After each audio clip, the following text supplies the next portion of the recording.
ಮೀನರಾಶಿ ಮೀನಲಗ್ನದಲ್ಲಿ ಹುಟ್ಟಿರ್ತಕ್ಕಂಥವರು ಆತ್ಮಸ್ಥೈರ್ಯವನ್ನು ಕುದುರಿಸಿಕೊಳ್ಳಲಿಕ್ಕೆ ಚಿರಂಜೀವಿ ನಾಮ್ ಸೇವಾ ಅಂತ ಹೇಳಿ ಕೊಲೆಸ್ಟ್ರಾಲು ಅದಾಯಿತು ಬ್ಲಾಕೇಜ್ ಇದೆ ಇಂತಹ ಒಂದು ಸಮಸ್ಯೆಗಳು ಹೆಚ್ಚಾಗುವುದ ಒಂದು ಸಾಧ್ಯತೆ ಇವರಿಗೆ ಉಂಟು. ಅಣ್ಣ ತಮ್ಮಂದಿರ ವಿಚಾರವಾಗಿ ಆಗಿರಬಹುದು, ಧೈರ್ಯ ಸಾಹಸಗಳ ವಿಚಾರ ಆಗಿರಬಹುದು, ಉಪಾಯ ಫಲಿಸಲಿಕ್ಕೆ ಬಹಳ ವೈಚಿತ್ರಪೂರ್ಣವಾಗಿರ್ತಕ್ಕಂತಹ ಒಂದು ಪರಿಹಾರ ಇದೆ.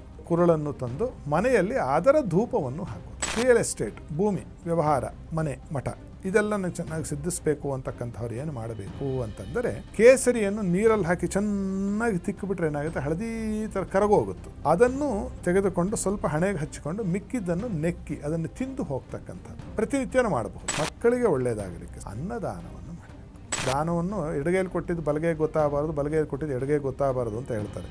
ಫಲ ಹೋಗ್ಬಿಡುತ್ತೆ. ದಾನ ಹಾಗೆ ಹೇಳ್ಕೋಬಾರ್ದು.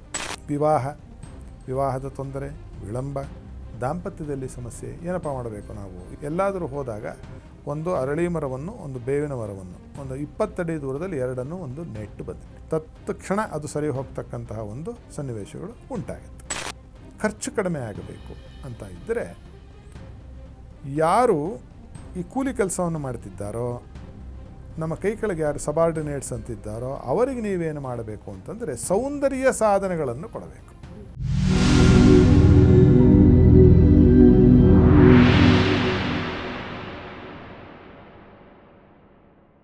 ನಮಸ್ಕಾರ ವೀಕ್ಷಕರೇ, ಟಿವಿ ವಿಕ್ರಮ ಹಂಸಧ್ವನಿ ಕಾರ್ಯಕ್ರಮಕ್ಕೆ ಸ್ವಾಗತ. ನಾನು ಶ್ವೇತಾ. ಯೋಗ ಸೂತ್ರ ಮತ್ತು ಆಧ್ಯಾತ್ಮಿಕತೆಯ ಅರ್ಥಪೂರ್ಣ ವಿಚಾರಗಳನ್ನು ತಿಳಿಸುವಂತಹ ವೇದಿಕೆಯೇ ಹಂಸಧ್ವನಿ ಕಾರ್ಯಕ್ರಮ. ಎಂದಿನಂತೆ ನಮ್ಮೊಟ್ಟಿಗಿದ್ದಾರೆ ತತ್ವಜ್ಞಾನಿಗಳು, ಧರ್ಮಶಾಸ್ತ್ರ ಪಾರಂಗತರು, ವೇದಶಾಸ್ತ್ರ ಪರಿಣಿತರು ಆಗಿರುವಂತಹ ಹಂಸಶ್ರೀ ಸವಿತೃ ಶರ್ಮಾ ಗುರೂಜಿ. ಗುರೂಜಿ, ನಿಮಗೆ ಕಾರ್ಯಕ್ರಮಕ್ಕೆ ಆತ್ಮೀಯ ಸ್ವಾಗತ. ಗುರೂಜಿ, ಸದ್ಗುರುಭ್ಯೋ ನಮಃ. ಜೈ ಗುರುದೇವ ದತ್ತ. ಎಲ್ಲರಿಗೂ ಮಂಗಳೋದಯ, ಶುಭ ಆಗಲಿ.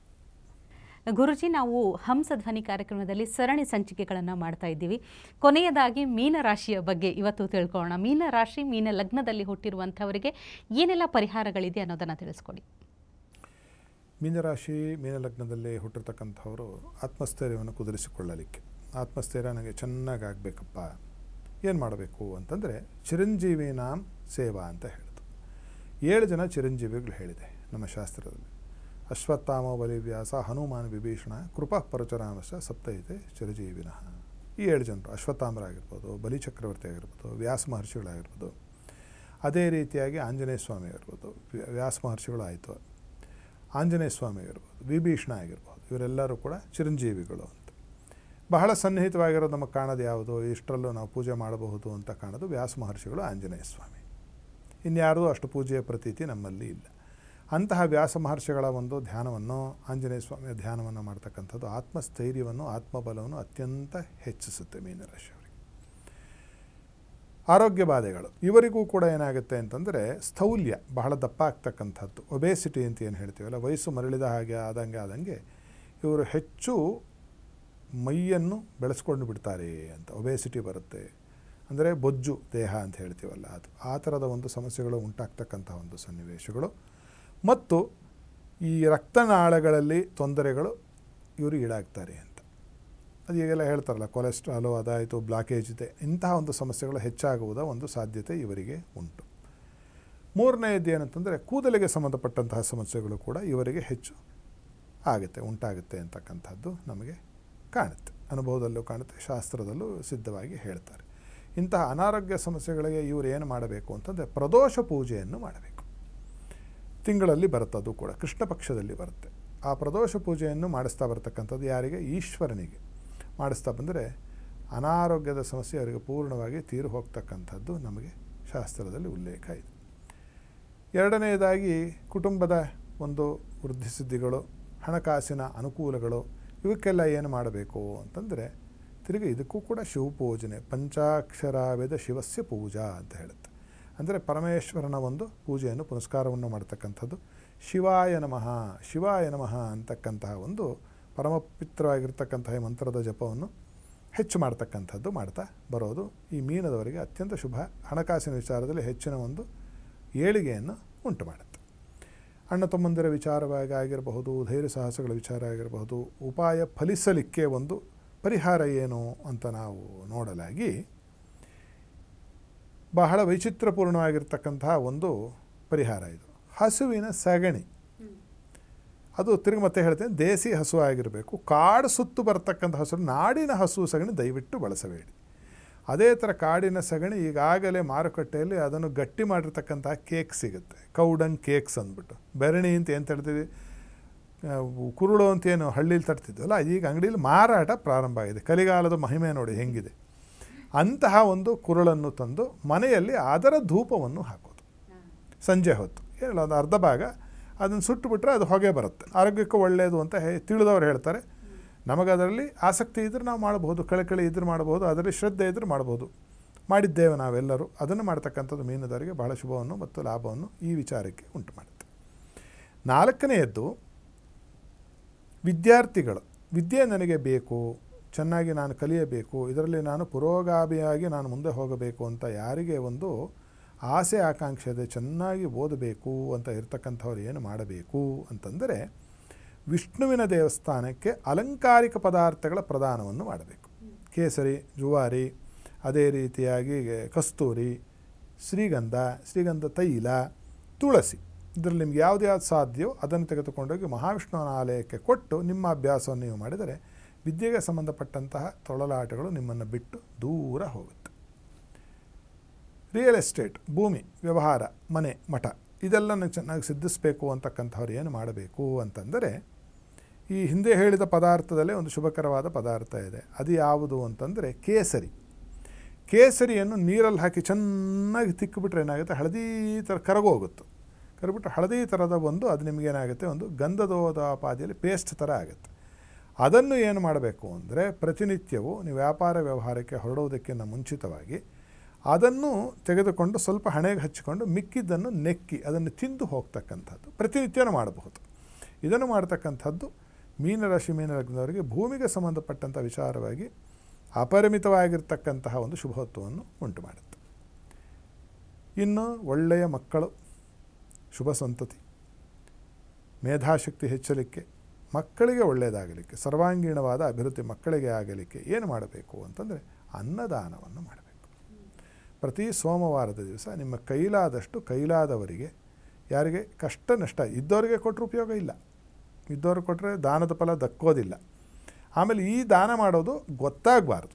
ಮೀನರಾಶಿಯವರು ಮಾಡುವ ದಾನ ಎಲ್ಲರೂ ಅಷ್ಟೇ, ದಾನವನ್ನು ಎಡಗೈಯಲ್ಲಿ ಕೊಟ್ಟಿದ್ದು ಬಲಗೈಗೆ ಗೊತ್ತಾಗಬಾರ್ದು, ಬಲಗೈಯಲ್ಲಿ ಕೊಟ್ಟಿದ್ದು ಎಡಗೈಗೆ ಗೊತ್ತಾಗಬಾರ್ದು ಅಂತ ಹೇಳ್ತಾರೆ. ಫಲ ಹೋಗಿಬಿಡುತ್ತೆ. ದಾನ ಹಾಗೆ ಹೇಳ್ಕೋಬಾರ್ದು. ಅದರಲ್ಲೂ ವಿಶಿಷ್ಟವಾಗಿ ಮಕ್ಕಳ ವಿಚಾರವಾಗಿ ಮೀನರಾಶಿಯವರು ಏನು ಮಾಡಬೇಕು ಅಂತಂದರೆ, ತಿಳಿಯದೆ ಈ ಥರದ ಅನ್ನಾದಿ ದಾನಗಳನ್ನು ಮಾಡ್ತಕ್ಕಂಥದ್ದು ಮಾಡಿದರೆ ಮಕ್ಕಳಿಗೆ ಬಹಳ ಒಳಿತು, ಬಹಳ ಏಳಿಗೆ ಉಂಟಾಗುತ್ತೆ. ಆರೋಗ್ಯ ಸಮಸ್ಯೆ ಕಾಡುತ್ತೆ ಎಷ್ಟೋ ಜನಕ್ಕೆ. ಅದರಲ್ಲಿ ಮೀನರಾಶಿಯವರು ನಮ್ಮ ಥರನೇ ಮನುಷ್ಯರು ಮೀನರಾಶಿ ಮೀನಲಗ್ನದವರು ಅವ್ರೇನು ಮಾಡಬೇಕು ಅಂತ ನೋಡಲಾಗಿ ದಕ್ಷಿಣಾಮೂರ್ತಿಯ ಪೂಜೆ ಪುನಸ್ಕಾರಾದಿಗಳನ್ನು ಮಾಡ್ತಕ್ಕಂಥದ್ದು ಇವರಿಗೆ ಹೆಚ್ಚಿನ ಶುಭವನ್ನು ಏಳಿಗೆಯನ್ನು ಕೊಡುತ್ತೆ. ಹಿಂದೆನೂ ಹೇಳಿತ್ತು, ಅದ್ರ ಜೊತೆಗೆ ಇದನ್ನು ಸೇರಿಸ್ಕೋಬೋದು.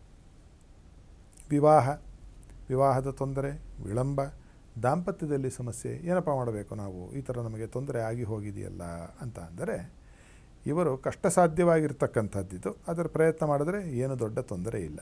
ಅಶ್ವತ್ಥ ಉಪನಯನ ಅಂತ ಹೇಳ್ತಾರೆ. ಅರಳಿ ಮರಕ್ಕೂ ಬೇವಿನ ಮರಕ್ಕೂ ಮದುವೆ ಮಾಡಿಸ್ತಾರೆ. ಹಿಂದೆ ಎಲ್ಲ ಮಾಡ್ತಿದ್ರು ಹಳ್ಳಿಯಲ್ಲಿ. ಅದೇ ಪೂಜನೀಯವಾಗಿರ್ತಕ್ಕಂಥ ವೃಕ್ಷ. ಸುಮ್ಮನೆ ಇರೋ ಕಡೆಯಲ್ಲೆಲ್ಲ ಫಲ ಬರೋದಿಲ್ಲ. ಅದಕ್ಕೆ ಉಪನಯನ ಮಾಡಿ ಮುಂಜಿ ಮಾಡಿ ಆ ಒಂದು ಬೇವಿನ ಮರದೊಂದಿಗೆ ಅದಕ್ಕೆ ಮದುವೆಯನ್ನು ಮಾಡಿಸ್ತಾರೆ. ಆ ಥರದ ಸಾಧ್ಯತೆ ಇದ್ದರೆ ಮಾಡಿ. ನಿಮಗೆ ಸಾಧ್ಯತೆ ಇಲ್ಲವಾ, ಆಗೋದೇ ಇಲ್ಲವಾ, ಏನು ಮಾಡಿ, ಎಲ್ಲಾದರೂ ಹೋದಾಗ ಒಂದು ಅರಳಿ ಮರವನ್ನು, ಒಂದು ಬೇವಿನ ಮರವನ್ನು, ಒಂದು 20 ಅಡಿ ದೂರದಲ್ಲಿ ಎರಡನ್ನು ಒಂದು ನೆಟ್ಟು ಬಂದುಬಿಡಿ. ನೆಡಿ, ಅದನ್ನು ಬೆಳೆಸಬೇಕು. ಸುಮ್ಮನೆ ನೆಟ್ಬಿಟ್ಟು ಆಮೇಲೆ ತಿರುಗಿ ಹೋಗದೇ ಇರೋ ಥರಲ್ಲ, ಅದು ಬೆಳಿಬೇಕು. ಅವೆರಡು ಮರ ಪುಣ್ಯ ವೃಕ್ಷಗಳು. ಅದನ್ನು ಬೆಳೆಸ್ತಕ್ಕಂಥದ್ದು ಮೀನರಾಶಿ ಮೀನಲಗ್ನದವರಿಗೆ ಮದುವೆ ವಿಚಾರದಲ್ಲಿ ಬಹಳ ಅನುಕೂಲವನ್ನು, ದಾಂಪತ್ಯ ಸಮಸ್ಯೆ ಇದ್ದರೆ ತತ್ಕ್ಷಣ ಅದು ಸರಿ ಹೋಗ್ತಕ್ಕಂತಹ ಒಂದು ಸನ್ನಿವೇಶಗಳು ಉಂಟಾಗುತ್ತೆ. ಆಯುಷ್ಯಾಭಿವೃದ್ಧಿಗೆ ಏನು ಮಾಡಬೇಕು ಅಂತಂದರೆ, ಹೆಣ್ಣು ಮಕ್ಕಳ ಒಂದು ಅಭಿಪ್ರಾಯವನ್ನು ನೀವು ತೆಗೆದುಕೊಳ್ಳಬೇಕು. ಒಳ್ಳೆಯ ಅಭಿಪ್ರಾಯಗಳು. ಅವ್ರು ಒಳ್ಳೇದು ಹೇಳಿರ್ತಾರೆ, ಬಟ್ ಏನದು ಅಹಂಕಾರ ಬಿಡೋದಿಲ್ಲ. ಎಷ್ಟೋ ಜನರಿಗೆ ಹೆಣ್ಣುಮಕ್ಳು ಹೇಳಿದ್ದು, ಅದು ನಿಮ್ಮ ಹೆಂಡತಿ ಆಗಿರ್ಬೋದು, ತಾಯಿ ಆಗಿರ್ಬೋದು, ಅಕ್ಕಂಗಿರ ಆಗಿರ್ಬೋದು, ಮನೆಯಲ್ಲಿ ಯಾವುದೇ ಹೆಣ್ಣು ಮಕ್ಕಳು, ಅವರ ಒಂದು ವಿಚಾರ ಸರಣಿಯನ್ನು ನೀವು ಅವಗತ ಮಾಡಿಕೊಂಡು ಸರಿ ಹೇಳದೇ ಇದ್ದರೆ ಬಿಟ್ಟುಬಿಡಿ. ಆದರೆ ಕೂತುಕೊಂಡು ಕೇಳ್ತಕ್ಕಂತಹದ್ದು ಮಾಡುವುದರೊಂದಿಗೆ ನೀವು ಇನ್ನೊಂದು ಏನು ಮಾಡಬೇಕು ಅಂತಂದರೆ, ದಿನ ಮಲಗುವುದಕ್ಕಿಂತ ಮುಂಚೆ ಪಾದವನ್ನು ಚೆನ್ನಾಗಿ ಮಾಲಿಷ್ ಮಾಡ್ಕೊಳ್ಳೋದು ಆಯುಷ್ಯಾಭಿವೃದ್ಧಿಗೆ. ಮೀನರಾಶಿ ಮೀನಲಗ್ನದವರು ಕಾಲಿಗೆ ಚೆನ್ನಾಗಿ ಎಣ್ಣೆಯನ್ನು ಮಾಲಿಷ್ ಅವರೇ ಮಾಡ್ಕೊಳ್ಳೋದು. ಯಾರನ್ನ ಮಾಡೋರಿದ್ದರೆ ನಿಮಗೆ ಮಾಡಿಸ್ಕೊಳ್ಳಿ, ಅದು ಏನೂ ತೊಂದರೆ ಇಲ್ಲ. ಫುಟ್ ಮಸಾಜ್ ಇದೆಯಲ್ಲ, ಥೈ ಫುಟ್ ಮಸಾಜ್ ಇದೆ ನೋಡಿ ನೋಡಿ, ಎಲ್ಲಿಂದ ಎಲ್ಲಿಗೆ ಶಾಸ್ತ್ರದಲ್ಲಿ ಯಾವಾಗ ಹೇಳಿದ್ದು ಇವಾಗ ನೋಡ್ತಾ ಇದ್ದೀವಿ ಅವೆಲ್ಲನೂ ಕೂಡ. ಅದು ಸ್ಟ್ರೆಸ್ ಬಸ್ಟರ್ ಅಂತ ಹೇಳುತ್ತೆ. ಮೀನದವರಿಗೆ ಎಂತಹ ತೊಂದರೆಗಳಿದ್ದಾಗ ಆಯುಷ್ಯವನ್ನು ಇದು ಹೆಚ್ಚಿಸುತ್ತೆ ಅಂತ ಹೇಳುತ್ತೆ ಶಾಸ್ತ್ರದಲ್ಲಿ. ಅದನ್ನೇ ಹೇಳಿದ, ಅದನ್ನು ಇದ್ದಿದ್ದನ್ನು ಹಳೆಯದನ್ನು ಹೊಸತನದಲ್ಲಿ ನಿಮಗೆ ಹೇಳ್ತಾ ಇದ್ದೀನಿ ಅಂತ ಅದನ್ನೇ ಹೇಳಿತ್ತು. ಅದನ್ನು ಮಾಡ್ತಕ್ಕಂಥದ್ದು ಆಯುಷ್ಯಾಭಿವೃದ್ಧಿಯನ್ನು ನಿಮಗೆ ಅದು ಉಂಟು ಮಾಡುತ್ತೆ. ಇನ್ನು ಲಕ್ ಫ್ಯಾಕ್ಟ್ರ್ ಜಾಸ್ತಿ ಆಗಬೇಕು ಅಂದರೆ ಮಹಾಕಾಳಿಯ ಆರಾಧನೆಯನ್ನು ಮಾಡಬೇಕು. ಮಹಾಕಾಳಿಯ ಸ್ತೋತ್ರದ ಕಾಳಿಕಾಷ್ಟಕ ಅಂತಕ್ಕಂಥದ್ದು ಪರಮಾದ್ಭುತವಾಗಿ ಆದಿಶಂಕರ ಭಗವತ್ಪಾದಾಚಾರ್ಯರು ಉಂಟು ಮಾಡಿರ್ತಕ್ಕಂಥ ರಚನೆ ಮಾಡಿದ್ದಾರೆ. ಅದನ್ನು ನೀವು ಪಾರಾಯಣ ಮಾಡಿದರೆ ನೋಡಿ ನಿಮ್ಮ ಎಷ್ಟು ಭಾಗ್ಯವಂತರಾಗ್ತೀರಾ ಅಂತಕ್ಕಂಥದ್ದು ನಿಮಗೆ ತಿಳಿಯುತ್ತೆ. ಉದ್ಯೋಗ ವ್ಯಾಪಾರ ವ್ಯವಹಾರದಲ್ಲಿ ಯಾರು ಎಲ್ಲರನ್ನೂ ಮೀರಿಸಿ ಯಾರು ನನ್ನನ್ನು ಸೋಲಿಸಲೇಬಾರದು ಅಂತ ಇರ್ತಕ್ಕಂಥ ಒಂದು ಮನಸ್ಥಿತಿ ನಿಮಗಿದ್ದರೆ, ಎಲ್ಲರನ್ನೂ ನಾನು ಮೀರಿಸಿ ಹೋಗಿಬಿಡಬೇಕು ಅಂತಿದ್ದರೆ ನೀವೇನು ಮಾಡಬೇಕು ಅಂತಂದರೆ ಗುರುವಿನ ಸೇವೆಯನ್ನು ಅವ್ಯಾಹತವಾಗಿ ಮಾಡಬೇಕು. ಎಷ್ಟು ಗುರುವಿನ ಸೇವೆ ಮಾಡ್ತೀರೋ, ಸೇವೆ ಅಂತಂದರೆ ತೋರ್ಪಡಿಕೆ ಸೇವೆ ಅಲ್ಲ, ನಿಮ್ಮ ಮನಸ್ಸಿನ ಆಳದಿಂದ ಬರಬೇಕು. ಅಂತರಾಳದಿಂದ ಬರತಕ್ಕಂತಹ ಗುರುವಿನ ಸೇವೆ, ಗುರುವಿಗಾಗಿ ಹಪಹಪಿಸುವುದು, ಮಮ್ಮಲ ಮರತಕ್ಕಂಥದ್ದು, ಇದಿಷ್ಟು ನೀವು ಮಾಡಿದ್ದೆ ಆದರೆ ನಿಮ್ಮನ್ನು ಯಾರೂ ಹಿಡಿಯೋರೇ ಇಲ್ಲ ಉದ್ಯೋಗದಲ್ಲಿ. ಬಹಳ ಮುಂದೆ ಬಂದು ಹೋಗ್ತಾರೆ ಮೀನರಾಶಿ ಮೀನಲಗ್ನದವರು. ಲಾಭಾಂಶ ನನಗೆ ಹೆಚ್ಚಾಗಬೇಕು, ಲಾಭದಲ್ಲಿ ನನಗೆ ಯಾವುದು ಕಡಿಮೆನೇ ಆಗಬಾರ್ದು ನೋಡಿ, ಆ ಥರದ್ದು ಏನಾದರೂ ಇದ್ದರೆ ಪರಿಹಾರ ಹೇಳಿಬಿಡಿ ಅಂತ ಇದ್ದರೆ ಮರಗಳ ಬುಡಕ್ಕೆ ಗೊಬ್ಬರ ಮತ್ತು ಮಣ್ಣನ್ನು ಹಾಕೋದು ಪ್ರಾರಂಭ ಮಾಡಿ. ಯಾರು ಮೀನರಾಶಿ ಮೀನಲಗ್ನದವರು. ಅದು ಅಕ್ಕಪಕ್ಕದ ಮನೆಯವ್ರದ್ದೇ ಆಗಿರಲಿ, ಬೆಳಕು ಕೊಡುತ್ತೆ, ಗಾಳಿ ಕೊಡುತ್ತಲ್ಲ, ನಮಗೆ ಆಮ್ಲಜನಕ ಬೇಕು. ಈಗ ಡಿಫಾರೆಸ್ಟೇಷನ್ನು, ಎಲ್ಲ ಕಾಡನ್ನು ಮರಗಳನ್ನು ಕಡಿತಕ್ಕಂತಹದ್ದೇ ನಾಗರಿಕತೆ ಎನ್ನತಕ್ಕಂತಹದ್ದು ಒಂದು ಆಗಿಬಿಟ್ಟಿದೆ. ಅದನ್ನು ಬಿಟ್ಟು ನೀವು ಗಿಡವನ್ನು ನೆಡ್ತಕ್ಕಂಥದ್ದು, ಇರ್ತಕ್ಕಂತಹ ಮರಗಳಿಗೆ ಸ್ವಲ್ಪ ನೋಡ್ಕೊಂಡು ಆಗಾಗ್ಗೆ ಒಂದಿಷ್ಟು ಗೊಬ್ಬರವನ್ನು ಮಣ್ಣನ್ನು ಹಾಕೋದು ಬುಡಕ್ಕೆ, ಅದನ್ನು ಸಂರಕ್ಷಣೆ ಮಾಡ್ತಕ್ಕಂಥದ್ದು ಮಾಡಿದರೆ ಲಾಭಾಂಶ ಮೀನರಾಶಿ ಮೀನಲಗ್ನದವರಿಗೆ ಖಂಡಿತವಾಗಲೂ ಹೆಚ್ಚುತ್ತೆ. ಕೊನೆಯದಾಗಿ ಯಾವುದು, ಖರ್ಚು ಕಡಿಮೆ ಆಗಬೇಕು ಅಂತ ಇದ್ದರೆ, ಯಾರು ಈ ಕೂಲಿ ಕೆಲಸವನ್ನು ಮಾಡ್ತಿದ್ದಾರೋ, ನಮ್ಮ ಕೈ ಕೆಳಗೆ ಯಾರು ಸಬಾರ್ಡಿನೇಟ್ಸ್ ಅಂತಿದ್ದಾರೋ ಅವರಿಗೆ ನೀವೇನು ಮಾಡಬೇಕು ಅಂತಂದರೆ ಸೌಂದರ್ಯ ಸಾಧನಗಳನ್ನು ಕೊಡಬೇಕು. ಕೊಡಿ, ಮನೆಯಲ್ಲಿ ಕೆಲಸ ಮಾಡ್ತಕ್ಕಂಥ ಹೆಣ್ಮಕ್ಳಿರ್ತಾರೆ, ಎಷ್ಟೋ ಮನೆಗೆ ಪಾತ್ರೆ ತೊಳೆಯೋಕ್ಕೆಲ್ಲ ಬರ್ತಾರೆ, ಅವರು ಹೆಣ್ಮಕ್ಳಿಗೆ ಕೊಡಿ, ಅವ್ರಿಗೊಂದು ಲಿಪ್ಸ್ಟಿಕ್ ತಂದು ಕೊಡಿ, ನೈಲ್ ಪಾಲಿಶ್ ತಂದು ಕೊಡಿ, ಏನು ತಪ್ಪೇನು. ಅವ್ರ ಜಡೆಗೆ ಹಾಕ್ತಕ್ಕಂತಹ ಕ್ಲಿಪ್ ಅಂತಾರಲ್ಲ ಅದನ್ನು ತಂದು ಕೊಡಿ, ಹೆಣ್ಮಗು ಅಲ್ವೇ ಅದು. ಗಂಡಸರಿದ್ರೆ ಏನು ಮಾಡ್ಬೋದು ಅಂದ್ರೆ ಅವ್ನಿಗೊಂದು ಸೆಂಟ್ ಕೊಡಿಸಿ, ನಿಮ್ಮ ಡ್ರೈವರ್ಗೆ ಕೊಡಿಸಿ, ಹಾಕೊಳ್ಳಯ್ಯ ಈ ಸೆಂಟ್ನ ಅಂತ, ಒಂದು ಡಿಯೋಡ್ರೆಂಟ್ ಕೊಡಿಸಿ. ಇವೆಲ್ಲ ಮಾಡ್ತಕ್ಕಂಥದ್ದು ನಿಮಗೆ ಖರ್ಚು ವೆಚ್ಚವನ್ನು ಕಡಿಮೆ ಮಾಡಿ ನಿಮ್ಮ ಜೀವನವನ್ನು ಬಹಳ ಸುಖಮಯವಾಗಿ ಮಾಡುತ್ತೆ ಅಂತಕ್ಕಂಥದ್ದನ್ನು ಹೇಳಿ. ಖಂಡಿತ ಗುರುಜಿ, ಮೀನ ರಾಶಿ ಮೀನ ಲಗ್ನದಲ್ಲಿ ಹುಟ್ಟಿರುವಂಥವರಿಗೆ ಎಲ್ಲ ರೀತಿಯಲ್ಲೂ ಏಳಿಗೆಯನ್ನು ಹೇಗೆ ಕಾಣಬೇಕು ಅನ್ನೋದ್ರ ಜೊತೆಗೆ ದೈಹಿಕ ಆರೋಗ್ಯದ ಬಗ್ಗೆ ಹೆಚ್ಚು ಗಮನ ಹರಿಸಬೇಕು ಅನ್ನೋ ಅಂಶವನ್ನು ಕೂಡ ತಿಳಿಸ್ಕೊಟ್ಟಿದ್ದೀರಿ. ತಮಗೆ ಧನ್ಯವಾದಗಳು ಗುರುಜಿ. ಮಂಗಳಮಾಹೇಶ್ವರಿ ಶುಭಂ ಕರೋತು. ವೀಕ್ಷಕರೇ, ಇವತ್ತಿನ ಸಂಚಿಕೆಯಲ್ಲಿ ಮೀನ ರಾಶಿಯಲ್ಲಿ ಮೀನ ಲಗ್ನದಲ್ಲಿ ಹುಟ್ಟಿರುವಂಥವರಿಗೆ ಸಕಲ ರೀತಿಯಲ್ಲೂ ಪ್ರಗತಿಯನ್ನು ಹೇಗೆ ಸಾಧಿಸಬೇಕು ಅನ್ನೋದನ್ನು ತಿಳಿದುಕೊಂಡ್ವಿ. ನಿಮ್ಮ ವೈಯಕ್ತಿಕ ಸಮಸ್ಯೆಗಳಿಗೆ ಪರಿಹಾರ ಬೇಕು ಎಂದಾದಲ್ಲಿ ನಮ್ಮ ಸ್ಕ್ರೀನ್ ಮೇಲೆ ಇರುವಂಥ ನಂಬರನ್ನು ಕಾಂಟ್ಯಾಕ್ಟ್ ಮಾಡಿ ಗುರೂಜಿಗಳನ್ನು ನೇರವಾಗಿ ಭೇಟಿಯಾಗಬಹುದು. ಮುಂದಿನ ಸಂಚಿಕೆಯಲ್ಲಿ ಮತ್ತೊಂದು ಹೊಸ ವಿಷಯದೊಂದಿಗೆ ಭೇಟಿಯಾಗೋಣ. ನಮಸ್ಕಾರ. ಟಿವಿ ವಿಕ್ರಮ, ದೇಶ ನಿಮ್ಮ ಕೈಯಲ್ಲಿ. ಈ ಕಾರ್ಯಕ್ರಮ ನಿಮಗೆ ಇಷ್ಟ ಆಗಿದ್ದಲ್ಲಿ ಲೈಕ್, ಶೇರ್ ಹಾಗೂ ಕಮೆಂಟ್ ಮಾಡಿ. ಟಿವಿ ವಿಕ್ರಮದ ಕಾರ್ಯಕ್ರಮಗಳನ್ನು ನಿರಂತರವಾಗಿ ವೀಕ್ಷಿಸಲು ಸಬ್ಸ್ಕ್ರೈಬ್ ಮಾಡಿ, ಬೆಲ್ ಐಕನ್ ಒತ್ತಿ.